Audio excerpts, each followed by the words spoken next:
Oggi inizia l'anno scolastico con l'incontro con le famiglie, ma anche con i nuovi arrivati. Ecco, che tipo di accoglienza state facendo, Preside? Sì, oggi stiamo accogliendo le classi quarte ginnasiali e prime del liceo musicale e come avrà visto c'è stata e c'è una grande partecipazione anche da parte delle famiglie. Stiamo svolgendo una vera e propria cerimonia di accoglienza proprio per far sentire a loro agio i ragazzi in questo passaggio importante dalla scuola media alla scuola superiore. È un momento di festa, un momento dove i ragazzi sono stati anche coinvolti in diverse performance, sia artistiche che musicali. Ma la cosa più bella è stata sentir parlare gli ex alunni che appunto hanno spiegato loro le stesse emozioni e gli stessi, diciamo,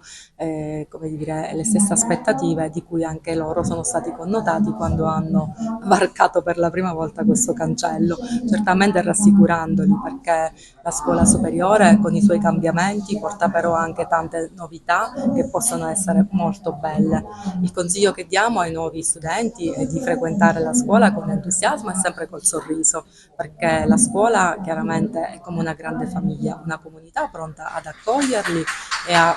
traghettarli in quello che saranno poi le loro scelte future. Quali le novità di quest'anno scolastico, di nuovo corso di studi che ci sarà qui al Liceo Empedocle con le tante iniziative che ogni anno svolgete? Sì, le novità sono veramente tante, basti pensare ai nuovi laboratori che sono stati appunto realizzati grazie ai fondi del PNRR. Abbiamo un'aula STEM multimediale con kit Arduino e un'aula immersiva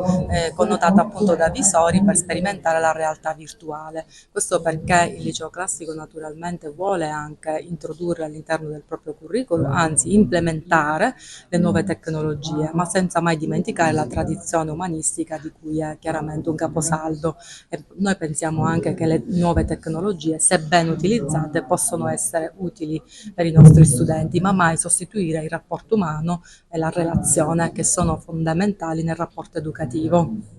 Assessore, anche lei ha voluto dare il suo saluto ai nuovi studenti per l'inizio dell'anno scolastico del Liceo Classico Empedocle, insomma un'istituzione in città.